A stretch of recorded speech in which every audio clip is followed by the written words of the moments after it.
It's just so good. Moin and Guten Tag. Today is a great day because you will master making the perfect sourdough sandwich bread. Look at this beauty.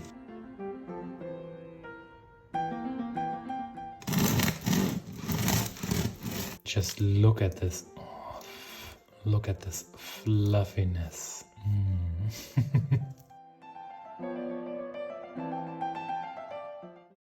Everyone around you is going to love you for this bread. Good news, it's an easy no-knead recipe and works every time using the method I'll show you. Now, not like other oversimplified recipes, I will show you all the steps with all the tiny details that are important. This way, you will be able to reproduce the recipe at home and you will be awarded with amazing results every time. Now, since this is a lot of information, I also added chapters to this video. So in worst case, this German is boring you, which I hope not, then you can skip ahead and just jump to the chapters that interest you.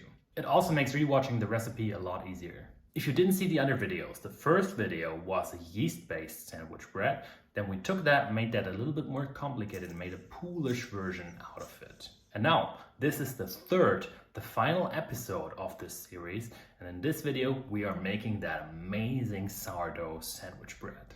And of course, I'll also be giving a verdict in the end, which of those 3 breads I personally like the most. To give you an overview over the full process, let's get started by just having a look at a flowchart. Sorry, we engineers love using flowcharts. This recipe, I'm assuming that you either want to have delicious sandwich bread on Friday evening or on Saturday morning. That's something that you can decide. It all starts on Thursday evening. We have to ready our sourdough starter, and this is the single most important ingredient. You need to have an active and healthy sourdough starter. More on that a little bit later. At the same time, we will also be preparing the main dough. We will be mixing flour and water. This process is called the autolysis. We let both of that sit overnight at room temperature in our kitchen, and then in the morning we mix everything together. We also add the salt. And now this is a great hack. This hack really made my baking game so much better. You extract a small fermentation sample, a small dough sample, and you wait until that sample reached a certain size increase. More on that later as well. Once that is done, and literally you just have to wait, we will proceed and shape the bread, and then we will be proofing the bread. And then yes, for proofing I will show you 2 methods that work for your own schedule. So stay tuned. Phew, already quite a lot of information, but now let's get our hands floury. Every good sourdough bread starts with a healthy sourdough starter. In this case, I'm refreshing my starter using a 1:5 ratio. It's going to be ready tomorrow morning.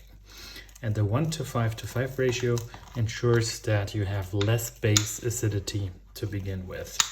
This is important because the more acid you have, the faster you will run into over-fermentation issues. Sorry, let me pause here for a second. Fermentation. First of all, I like to use this word a lot. I'm sorry, I wonder how often I say this in the video. Fermentation is the process where microorganisms convert your dough into something delicious. In case of sourdough, that's yeast and bacteria, and that's what you cultivated. Fermentation is the most important parameter when baking sourdough bread. You need to master this to bake great bread. 95% of all the problems are either typically fermenting too less or fermenting too much. And now over-fermentation is the nightmare of every sourdough baker. When I'm having a bad dream, it's typically either about an over-fermented angry bread or me being chased by zombie alpacas. You note over-fermentation when your dough is really nice like it is now, but then later on you try to touch it and it just sticks and starts to tear apart. It's then impossible to shape. The only thing you can do then is take the dough, toss it into a loaf pan, wait for 30 minutes and then bake it.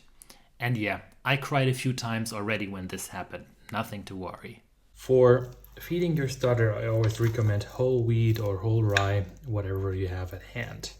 And definitely give this 1:5 feeding ratio a shot. This really has made my sourdough game so much better.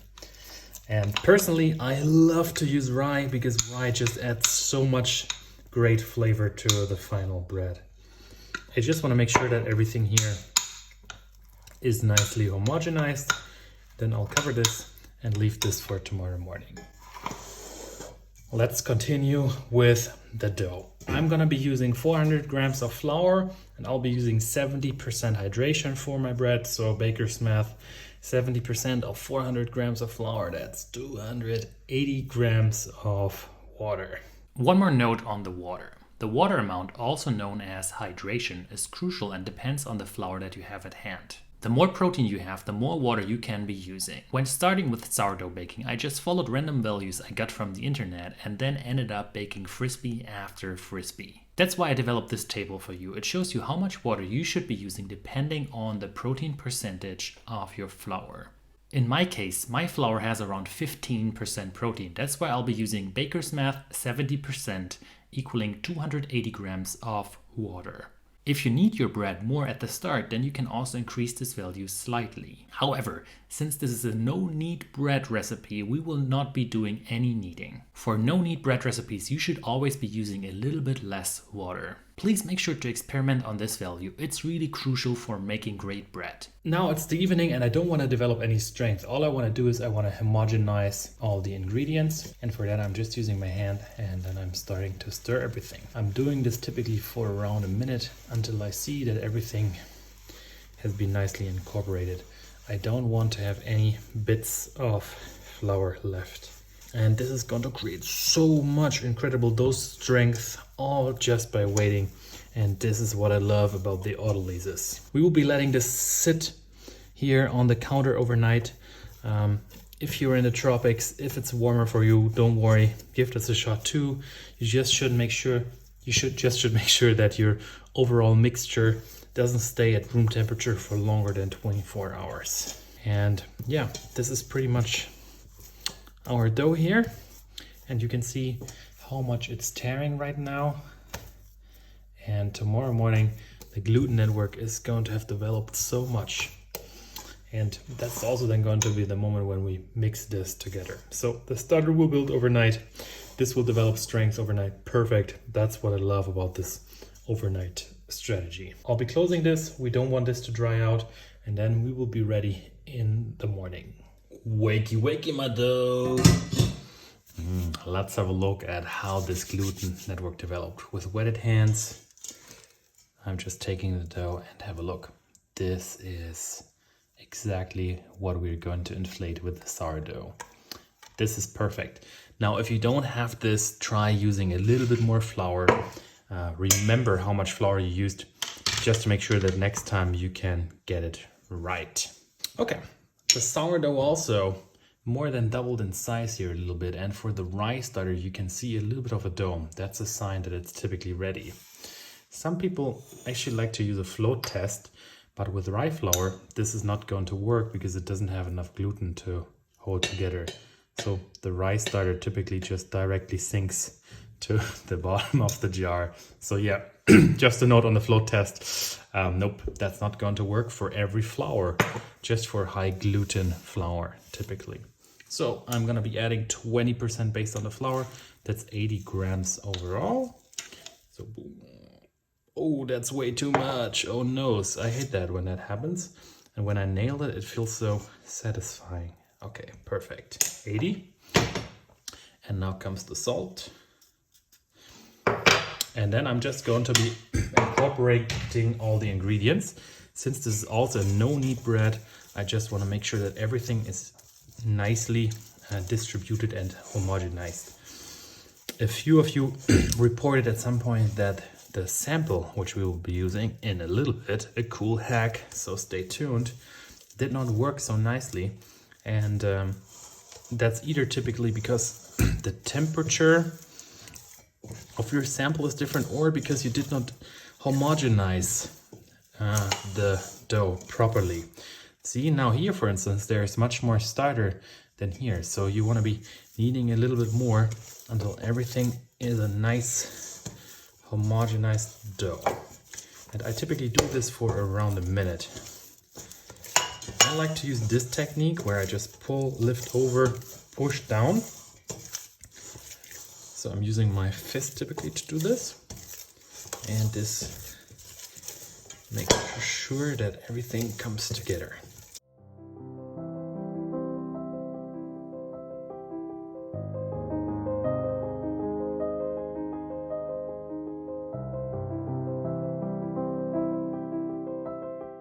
Okay, this is looking good now. I can see that the starter is mixed everywhere nicely into the dough.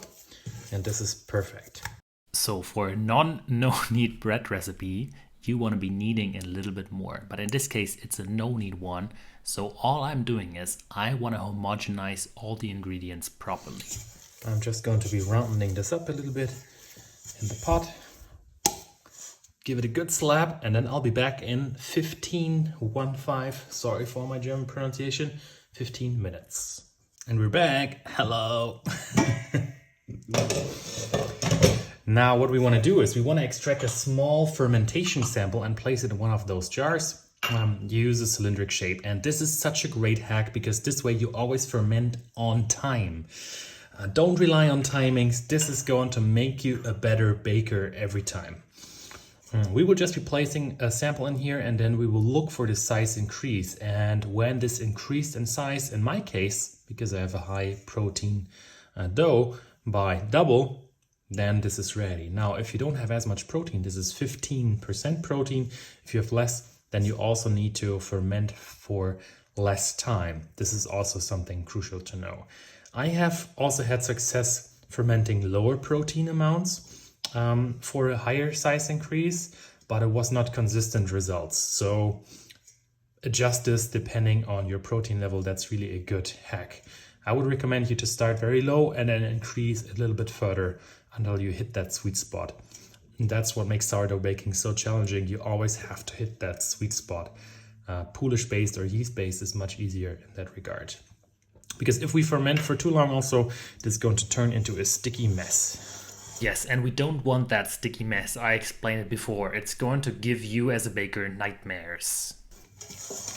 Okay, I'm just taking the dough out and I'm placing it here on my surface. And then I'm just taking a small piece of the dough and I will be placing it here in my jar. Now, this dough is not nice, brown and smooth, so we have to round this up. At a 45-degree angle, I'm pushing inside and then I'm pulling it over the kitchen counter. And I'm putting my pinkies, I think is the name, all the way to the bottom of the surface so that I can pull it over the surface. Now, if you have one of those tools, then this is also a great way to use the tool. But if you don't, then no worry, you can also just be using your hands. Good looking dough. Now, you better ferment for me on time. Don't over ferment. Now I'm going to close this, and then pretty much it's all just waiting until this doubled in size. Quick note on the dough temperature. We are at around 21 degrees Celsius. So I expect this is going to take something between 8 to 10 hours probably. And yeah, if you didn't use the sample jar, then you would never ferment on time. It would always be different from day to day or from season to season, depending on the temperature. One last thing that you could do, well, this is no knead bread recipe. You could be giving this a coil fold half time in, but yeah, I don't want to do that, but you definitely could if you wanted to just give it a little bit more dough strength, then you get even nicer oven spring. Then I placed a small rubber band around the sample so that I know exactly where the fermentation started. So one more time, the table with the different size increases based on the protein of your flour. So what this also means, of course, the higher protein you have, the more gas the yeast can produce inside of your dough. So ultimately you will end up having a more fluffy dough. Furthermore, the higher protein allows for a longer fermentation as the gluten network is not damaged as quickly from the acid in comparison to a dough where you only have very limited amount of gluten. So my one message, it all depends on your flour. You need to have great flour to bake amazing bread.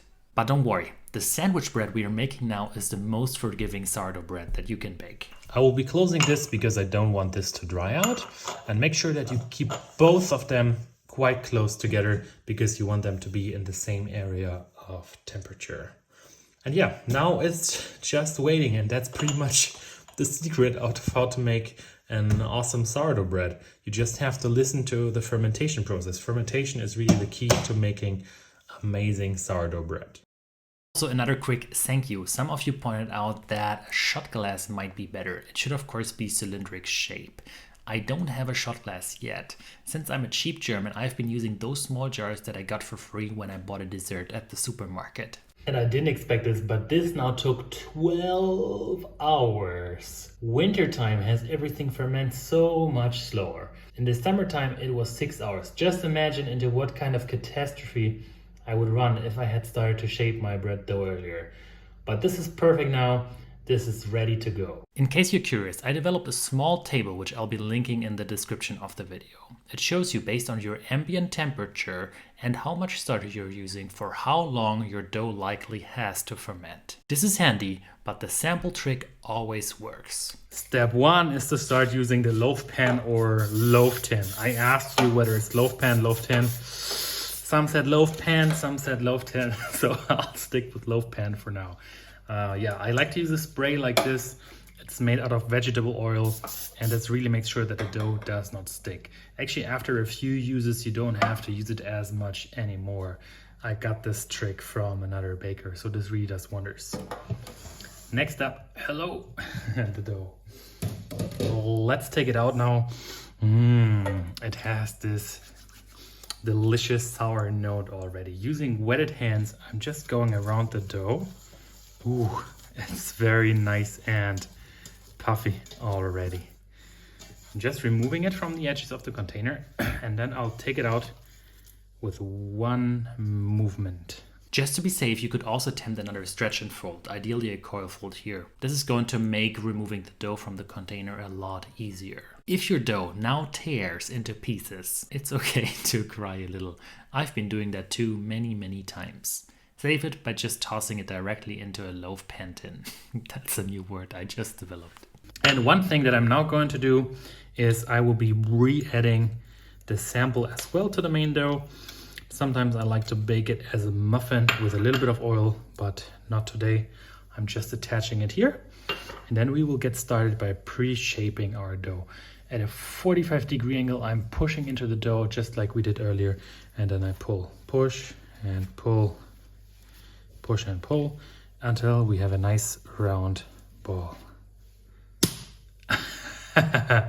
Perfect looking dough. Look at how nice and bubbly it is. Now it has to rest for a little bit because we just made the gluten network a little bit tenser, and we want that to relax so that it's easier for us to shape it. We have a bigger surface area, and that way we can glue the dough together a little bit better. This is always around 15 minutes until the dough relaxes, and then we will be back and proceed. This short period is now called bench resting. If you know that your dough just spreads out like a pancake, chances are you fermented too much or you used too much water for your flour. Then proceed and save your dough again by just tossing it into a loaf pan. Now, not related to bread, but pizza. If you know that your dough just won't form into a pizza shape, chances are you should have let the pizza balls bench rest for a little bit longer.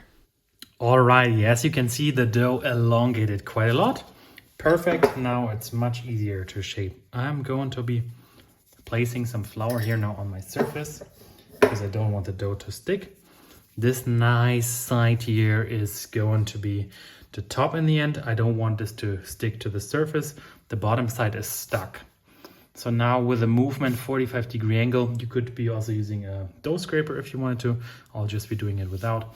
I'll go below the dough and then I'll lift it upwards and flip it over here on the bed of flour.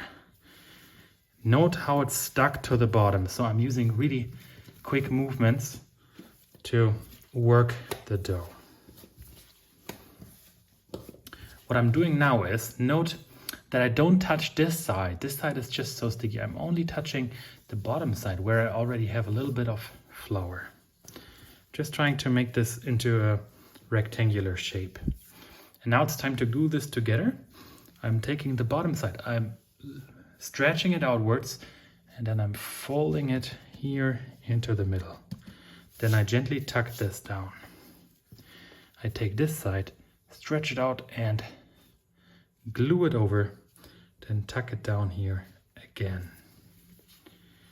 I'm just rotating the dough now to make this a little bit easier. And now it's time to roll up the dough. I'm flouring my hands just a little bit again because I don't want the dough to stick. I'm taking this, I'm pushing this out, and then I start to roll the dough using my thumbs. Okay, the German in me again. So push this out, roll this over. Now I have my 2 thumbs here. I'm pushing inside the dough, and then I'm rolling the dough over. If your thumbs start to stick, flour them again a little bit more. And this creates a really nicely, tightly shaped dough. Perfect. And now I will just be sealing the edges here a little bit. This is easier if you didn't use so much flour. What you can do is you can always be using a little bit of extra water. Great. Now using the surface, I'm just creating a little more tension. The dough is stuck at the bottom, and that's what I'm using to my advantage.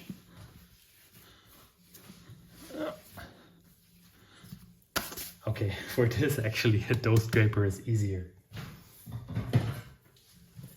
So, dough scraper. I switched to the dough scraper because I started to note how the dough would stick. I could just be using more flour, but then I don't want to be adding too much flour now as well. And this to me is a perfect looking dough. Now with the dough scraper, I remove the dough as it's stuck, and I will be placing this inside of my loaf tin. Actually, I screwed up a little bit. I should have placed it a little bit more in the center, but nothing to worry. I'll now be covering this. I'll be proofing this at room temperature for around 1 hour. And then after this hour, I will be putting this into the fridge. I'll not be using the finger poke test as it's already quite late. And this way I can bake it directly tomorrow morning for breakfast. So yeah, an hour at room temperature, and then around another 10 to 12 hours in the fridge, and I can be baking this directly tomorrow morning. Make sure to cover this. You don't want your dough to dry out. Just to sum up proofing one more time. This is the one method that I like to use when I want to bake the bread the same day. However, in this case, since it's late, I'm opting for the fridge. I'll just be letting the dough sit, actually not 30 minutes, but in this case 60 minutes at room temperature. Then I place it in the fridge overnight. Note how I changed to 30 to 60 minutes, and that's why in the morning I have to wait a little bit less. The 1 hour in the evening makes sure that I can bake it directly in the morning after. Perfect for breakfast. With floured fingers, I'm pushing into the dough, and I can see this springs back very, very slowly. So I guess around another hour at room temperature, but I don't want to bake this now. So I'll be putting this into the fridge, but I have to be really careful that I don't over ferment this bread.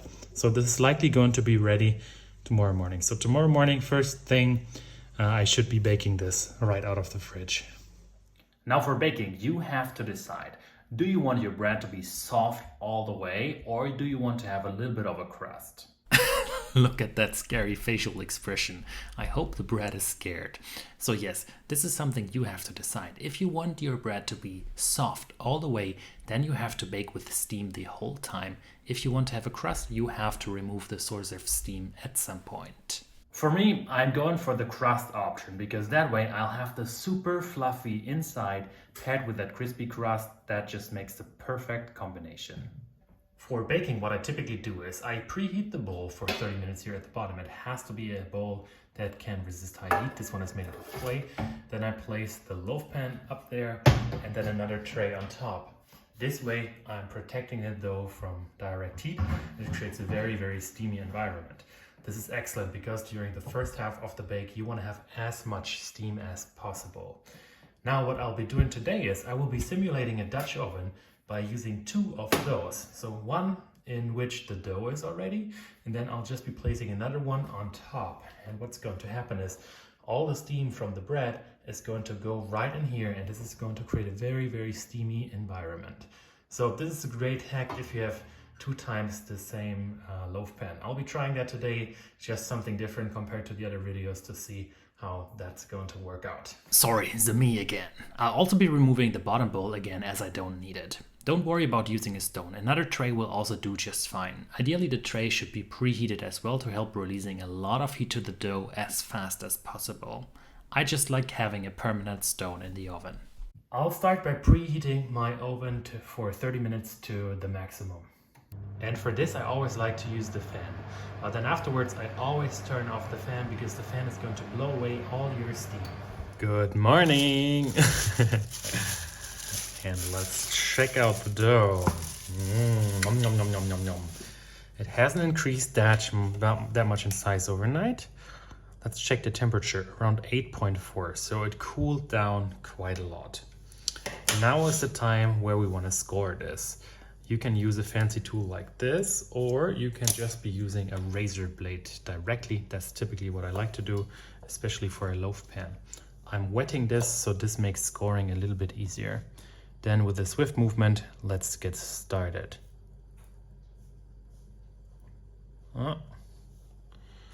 You can correct some of the cuts a little bit.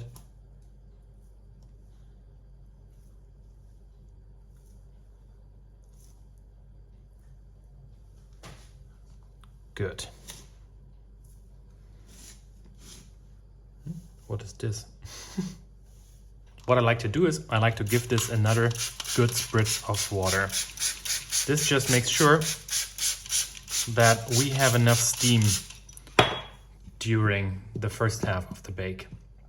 Then I'm just placing my other loaf pan on top, and then this is ready to go into the oven. I'm lowering the temperature to 30 degrees Celsius, and I'm also turning off the fan. And then it's time to place the dough inside.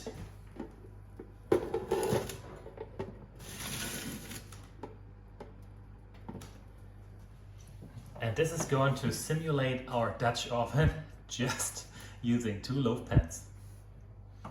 The moment that I'm always scared of, it's halftime and I'm going to be removing the top lid now. It's either hit or miss. And wow, look at this beauty. That turned out perfect. We even have some bubbles here. I'm gonna be checking now for the temperature so that I know for how much longer I should bake.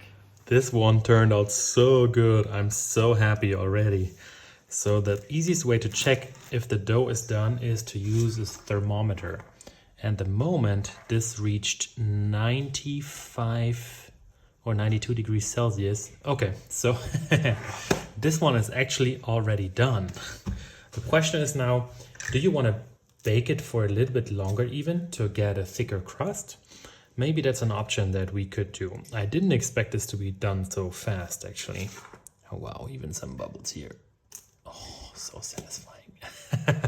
So I'm feeling like I want to have a little bit of a thicker crust today, just to show you that this would also be possible. So what I'm going to be doing is I will try to flip this over and then just bake it out of the loaf pan for another 5 to 10 minutes until I find that the crust is dark enough. So if we oiled this well, it's going to come right out. This is the moment of truth. And perfect. Wow. Look at the color here on the side already. I'm not gonna bake it for much longer, just a little bit. And are you ready for it? From the side. Look at this beauty, even with a nice crust. So my guess is it's going to have a delicious crust and a super soft, yummy inside. But I need to wait a little bit. I don't want to slice it now because else I'm just going to tear the whole crumb. So I'm gonna let this cool down for 1 to 2 hours and then let's get started and try to taste this. What a beautiful sandwich bread. Oh, for cooling, I like to use a rack like this. This just makes sure that I have even cooling everywhere and that no humidity starts to pile up below the bread.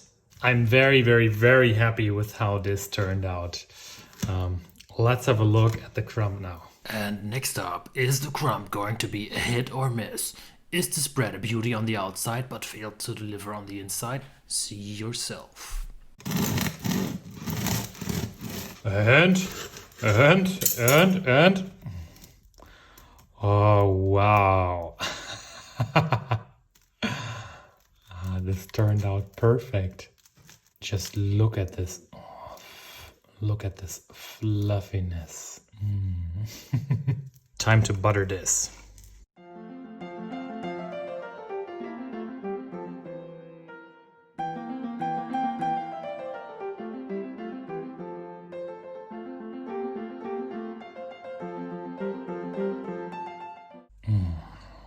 Nothing beats fresh bread with butter and a little bit of salt. Let's give this a shot. Holy guacamole. This is delicious. This is the slight acidic note on this bread paired with the more crispy crust. It's just so good. So now it's final verdict time. Which bread won? The yeast one, the Polish one, or the sourdough one? On place 3, that's an easy one. That's definitely the yeast one. On place 3, that's definitely the yeast one. It's still great though, and it's very handy, especially if you have very little time at hand. Then this bread is perfect. Polish versus sourdough, that's a tough one. The sourdough works great if you want that bread to be the center of attention at the dinner party. If you really want to make that bread the star, it really shines with that crust and a slight tang coming from the sourdough. If, however, you were to make a roast and you wanted to have a more neutral bread, then the Polish one is perfect. In terms of scent, I like the Polish one the most. The yeasty scent it has, it's just out of this world. So yeah, it's hard for me to pick a winner. Both breads have their purpose, and depending on what I want to do, I would either choose the sourdough one or the Polish-based one. Now, I want to do one more iteration since many of you asked. I'll be doing a whole wheat iteration of this sandwich bread. That's handy for the healthy eating habits for next year. Sadly, they'll probably only last a week for me. Now, the cool part about this video is going to be that I got myself a bag of new flour, a bag of new whole wheat flour from Italy, and I've never tried baking with this flour before. So I'm super excited to just try and see how this is going to work. The flour itself has a little bit more protein, which has me extra excited about trying this flour. So I'll be showing you the recipe, but then I'll also show you how I approach a new flour. And this is going to be very handy for you in case you also have new flour. You always have to adjust a little bit on the flour that you're using. So yeah, stay tuned. If you have questions following this recipe or need some bread troubleshooting, please drop a comment in the comment section. I'm happy to be of service. As always, may the gluten be with you. You might be wondering why there's now a random cucumber inside of this video. Well, I went shopping for groceries and I got this one for free. Yay! I just can't stop eating this.